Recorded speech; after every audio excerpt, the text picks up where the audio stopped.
ಅಂತ rough and tough candidate ಯಾರಿದ್ದಾರೆ ಯೋಚನೆ ಮಾಡಿ. ಎಷ್ಟೋ ವರ್ಷದಿಂದ ಕಟ್ಟಿದ ಸಾಮ್ರಾಜ್ಯಗಳನ್ನ ಉಡಿಸ್ ಮಾಡವ್ರೆ.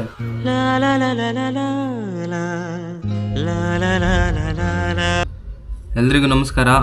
ಸೊ ಇವತ್ತು ಡೈರೆಕ್ಟ್ ವಿಡಿಯೋ ಮಾಡ್ತಾ ಇರೋದಕ್ಕೆ ಕಾರಣಗಳಿದ್ದಾವೆ.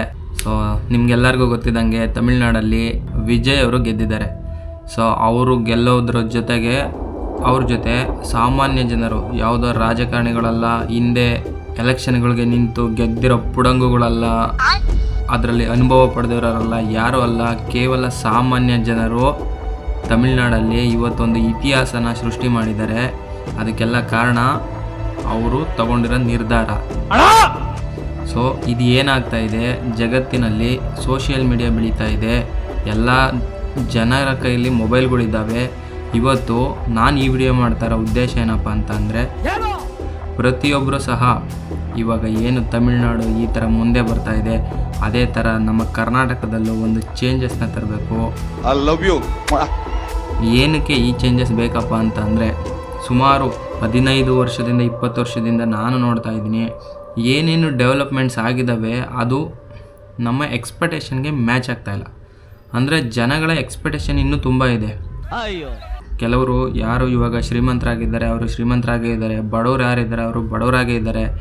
ಪ್ರತಿನಿತ್ಯ ಈಗ ನೋಡಿ, ಗ್ಯಾಸ್ ರೇಟ್ ಜಾಸ್ತಿ ಆಗ್ತಾಯಿದೆ, ಪೆಟ್ರೋಲ್ ರೇಟ್ ಜಾಸ್ತಿ ಆಗ್ತಿದೆ, ಪ್ರತಿಯೊಂದು ರೇಟು ಸಹ ಪ್ರತಿದಿನ ಜಾಸ್ತಿ ಆಗ್ತಲೇ ಇದೆ. ಆದರೆ ಯಾವುದೇ ಸಂಬಳಗಳಲ್ಲಾಗಲಿ, ನಾವು ದುಡಿತಾ ಇರೋ ದುಡಿಮೆಲಾಗಲಿ ಯಾವುದೂ ಚೇಂಜ್ ಆಗ್ತಾಯಿಲ್ಲ. ಇವತ್ತು ಒಂದು ಸ್ಟೇಟಲ್ಲಿ ತಗೊಂಡಿರೋ ನಿರ್ಧಾರನ ನಮ್ಮ ಸ್ಟೇಟಲ್ಲಿ ಏನಕ್ಕೆ ತಗೊಬಾರ್ದು ಅಂತ ನನ್ನ ಅನಿಸಿಕೆ. ಇವಾಗ ರೀಸೆಂಟಾಗಿ ಉಪೇಂದ್ರ ಅವ್ರು ಬಂದರು, ಪ್ರಜಾಕೀಯ ಮಾಡ್ತೀನಿ ಅಂತ ಅಂದರು. ಸೊ ಲಾಸ್ಟ್ ಇಯರೆಲ್ಲ ಅದಕ್ಕೆ ಎಲೆಕ್ಷನ್ಗೆಲ್ಲ ನಿಂತಿದ್ದರು, ಅದರಲ್ಲೂ ಯಾರೋ ಗೆದ್ದಿದ್ದು, ಅದರಿಂದ ಏನಾದರೂ ಹೆಸರು ಮಾಡಿದ್ದು, ಅದು ಒಂದು ಲೆವೆಲ್ಲಿಗೆ ಬಂದು ಒಂದು ಸ್ಟೇಜ್ನ ತೊಗೊಂಡಿದ್ದು ನಾವು ನೋಡಲೇ ಇಲ್ಲ. ಅದ್ರ ಜೊತೆಗೆ KRS ಪಕ್ಷ ಬಂತು. KRS ಪಕ್ಷದವರು ಹೋರಾಡ್ತಾ ಇದ್ದಾರೆ, ಅಲ್ಲಿ ಇಲ್ಲಿ ಗದ್ದಲದಲ್ಲೆಲ್ಲ ಭಾಗಿಯಾಗ್ತಾವ್ರೆ. ಆದರೂ ಅವರಿಗೂ ಒಂದು ಯಾವುದೇ ರೀತಿಯ ಸ್ಥಾನಮಾನ ಸಿಗ್ತಾ ಇಲ್ಲ. ಈಗ ನನ್ನ ಪ್ರಶ್ನೆ ಏನಪ್ಪ ಅಂತಂದರೆ, ಕರ್ನಾಟಕದಲ್ಲಿ ಯಾವ ಸರ್ಕಾರ ಬರಬೇಕು? ಇಲ್ಲ ಇವಾಗಿರೋ ಸರ್ಕಾರನೇ ಮುಂದುವರಿಬೇಕಾ? ಇಲ್ಲ ಹಿಂದೆ ಇದ್ದ ಸರ್ಕಾರಗಳೇ ಬರಬೇಕಾ? ಇಲ್ಲ ಬೇರೆ ರೀತಿಯ ಚೇಂಜಸ್ ಬೇಕಾ ಅನ್ನೋದೇ ನಿಮ್ಮೆಲ್ಲರ ದೊಡ್ಡ ಪ್ರಶ್ನೆ ಆಗೈತೆ. ಇವಾಗ ಬೇರೆ ಸರ್ಕಾರದವರು ಬಂದರೆ ಏನು ಚೇಂಜ್ ಮಾಡ್ತಾರೆ ಗೊತ್ತಿಲ್ಲ. ಹಳೆ ಸರ್ಕಾರದವರು ಏನು ಚೇಂಜ್ ಮಾಡಿದ್ರು ಇದು ಇವಾಗ ಪ್ರಶ್ನೆ ಆಗಿ ಉಳಿಯುತ್ತೆ. ಸೊ ನನ್ನ ಅನಿಸಿಕೆ ಏನಪ್ಪ ಅಂತಂದರೆ, ಇಡೀ ಸಿಸ್ಟಮ್ಮೇ ಚೇಂಜ್ ಆಗಬೇಕು. ಇಡೀ ಸಿಸ್ಟಮ್ಮು ಚೇಂಜ್ ಆಗಿ ಹೊಸ ರೀತಿಯ ಯೋಜನೆಗಳನ್ನ ತರೋ ಅಂಥವ್ರು ಈ ಕರ್ನಾಟಕ ಸರ್ಕಾರಕ್ಕೆ ಬರಬೇಕು. ಇವತ್ತಿನ ಜನ, ಎಷ್ಟೋ ಜನಕ್ಕೆ ಎಜುಕೇಷನ್ ಇಲ್ಲ, ಕೆಲಸಗಳಿಲ್ಲ, ಸಂಬಳಗಳು ಸಿಗ್ತಾ ಇಲ್ಲ. ಪ್ರತಿಯೊಂದು ತುಂಬ ಜನ ಕಷ್ಟಪಡ್ತಾ ಇದ್ದಾರೆ ಹೊರಗಡೆ. ಎಷ್ಟೋ ಜನಕ್ಕೆ ಗೊತ್ತಿಲ್ಲ. ನಾನೊಂದು ಮೊನ್ನೆ ಇನ್ಸ್ಟಾಗ್ರಾಮಲ್ಲಿ ಒಂದೇ ಒಂದು ಪೋಸ್ಟ್ ಮಾಡಿದ್ದೆ, ಒಂದು ಕೆಲಸ ಇದೆ ಅಂತ. ಸುಮಾರು ಹೆಚ್ಚು ಕಮ್ಮಿ ಅಂತಂದರೆ 200ರಿಂದ 300 ನನಗೆ ಕಾಲ್ ಬಂದಿದೆ. ಏನಕ್ಕೆ? ಕೆಲಸ ಇಲ್ಲ. ಸಣ್ಣದು 10,000 ಕೊಡಿ, 5,000 ಕೊಡಿ, ನಾನು ಕೆಲಸ ಮಾಡ್ತೀನಿ ಅನ್ನೋ ಲೆವೆಲ್ಲಿಗೆ ಜನ ರೆಡಿ ಇದ್ದಾರೆ. ಇವತ್ತಿನ ದಿನ ಬೆಂಗಳೂರಲ್ಲಿ ಯಾವ ಲೆವೆಲ್ಲಿಗೆ ಮನೆಗಳು ಬಾಡಿಗೆ ಜಾಸ್ತಿ ಆಗೈತೆ ಅಂದರೆ, ಪ್ರತಿನಿತ್ಯ ಯೂಸ್ ಮಾಡೋ ವಸ್ತುಗಳ ರೇಟ್ ಎಷ್ಟು ಜಾಸ್ತಿ ಆಗೈತೆ ಅಂದರೆ ಯಾರೂ ಅದನ್ನು ಅರಗಿಸ್ಕೊಳಕ್ಕಾಗ್ತಾ ಇಲ್ಲ, ಆ ಲೆವೆಲಿಗೆ ಜಾಸ್ತಿ ಆಗೈತೆ. ಆದರೆ ಜನಗಳಿಗೆ ಕೆಲಸ ಇಲ್ಲ, ದುಡಿಮೆ ಇಲ್ಲ. ಒಂದು ಕಡೆ ರೈತರು ನೀರಾಗ್ತಾ ಇದ್ದಾರೆ, ಇನ್ನೊಂದು ಕಡೆ ಎಜುಕೇಷನ್ ಮಾಡಿರೋಂಥ ಎಷ್ಟೋ ಜನ ಕೆಲಸ ಇಲ್ದಲೇ ಸಾಯ್ತಾ ಇದ್ದಾರೆ. ಇನ್ನೂ ಕೆಲವರು ಎಜುಕೇಷನ್ ಮಾಡಿರೋರು ಸಹ ಯಾವುದೇ ರೀತಿಯ ಅವರಿಗೆ ಸಮಾಧಾನ ಇಲ್ದಲೇ ಕೆಲಸಗಳನ್ನ ಮಾಡ್ತಾವ್ರೆ. ನೀವು ನೋಡ್ಕೊಂಡಂಗೆ ಸಾಮಾನ್ಯ ಕೆಲಸ ಮಾಡೋರು ಯಾರು? ಸಾಮಾನ್ಯ ಜನಗಳು ಮಾತ್ರ. ಇಂಥ ಕೆಲಸಗಳಿಗೆಲ್ಲ ಬರೋರು ಯಾರು? ನಿಮ್ಮಂಥ ಜನಗಳು ಮಾತ್ರ. ಯಾಕಪ್ಪ ಅಂತಂದರೆ, ರಾಜಕಾರಣಿ ಮಕ್ಕಳುಗಳಾಗೇ ಇರ್ತಾರೆ, ಮತ್ತು ಎಲೆಕ್ಷನಿಗೆ ಬರ್ತಾರೆ, ಗೆದ್ದಿತಾರೆ. ಅವ್ರಿಗೆ 3ರಿಂದ 4 ತಲೆಮಾರಿಗಿರೋಷ್ಟು ಆಸ್ತಿ ಇರುತ್ತೆ. ಅವ್ರು ಬೇರೆ ಯಾವ ಕೆಲಸನೂ ಮಾಡೋ ಅವಶ್ಯಕತೆ ಇರಲ್ಲ, ಅವ್ರಿಗೆ ಬೇರೆ ಕಷ್ಟಗಳು ಗೊತ್ತಿರಲ್ಲ. ಯಾವುದಾದ್ರೂ ಒಂದು ಹಳ್ಳಿಗೆ ಹೋಗಿ ನೋಡಿ, ಇವಾಗಲೂ ಎಷ್ಟೋ ಹಳ್ಳಿಗಳಲ್ಲಿ ರೇಷನ್ ಅಕ್ಕಿ ತಿಂತಾ ಇರ್ತಾರೆ ಜನ. ರೇಷನ್ ಅಕ್ಕಿಗಳು ತಿಂತಾರೆ.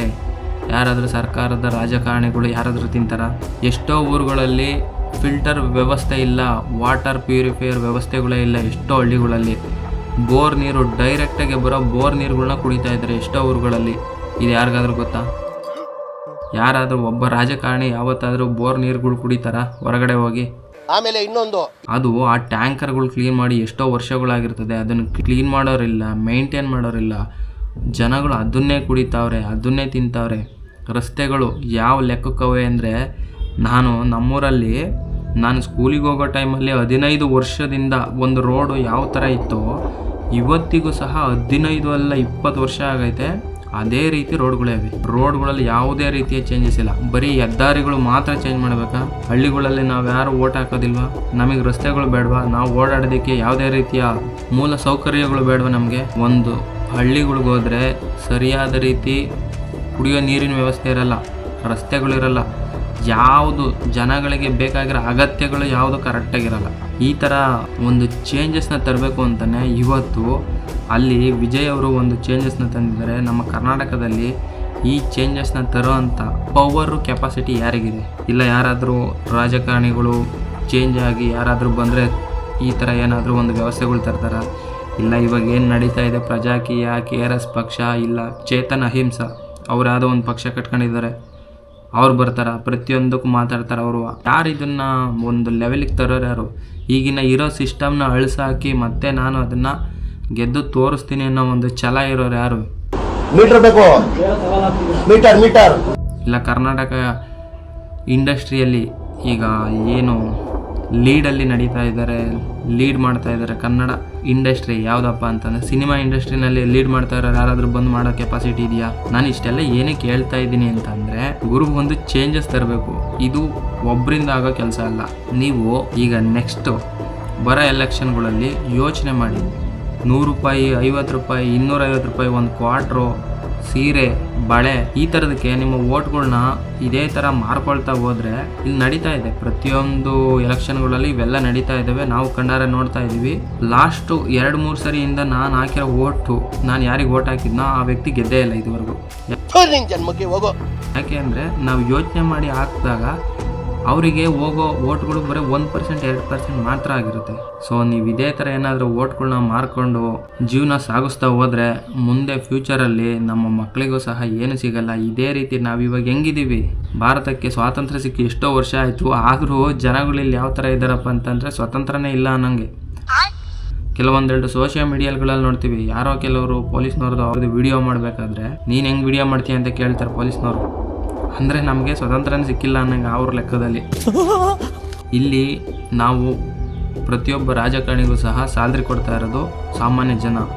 ಅವರಿಗೆ ಏನು ಪ್ರತಿ ತಿಂಗಳು ಸ್ಯಾಲ್ರಿ ಹೋಗುತ್ತೆ ಅದನ್ನು ಕೊಡ್ತಾ ಇರೋದು ಸಾಮಾನ್ಯ ಜನಗಳಿಗಾಗಿ ಅವ್ರು ಕೆಲಸ ಮಾಡಬೇಕೇ ಹೊರತು ಜನರನ್ನ ಎದುರಿಸ್ಕೊಂಡೇ ಆಗಲಿ, ಅವ್ರಿಗೆ ಬೆದರ್ಸ್ಕೊಂಡೇ ಆಗಲಿ, ಅವ್ರು ಬರ್ತಿದ್ದಂಗೆ ನಾವು ಭಯ ಪಟ್ಕೊಂಡು MLA ಬಂದರು, MP ಬಂದರು, ಅದೆಲ್ಲ ಜೀವನ. ನಾವು ಹೆಂಗೆ ಹೇಳ್ತೀವೋ ಅವ್ರು ಆ ಥರ ಕೇಳಬೇಕು. ಆ ಥರ ಸಿಸ್ಟಮ್ನ ತಯಾರು ಮಾಡಂಗೆ ಮಾಡಿ, ಆ ಥರ ಇರೋವಂಥ ವ್ಯಕ್ತಿಗಳನ್ನ ಓಟ್ಗಳನ್ನ ಟ್ರಾನ್ಸ್ಫರ್ ಮಾಡಿ ಓಟ್ಗಳನ್ನ ಹಾಕಿ.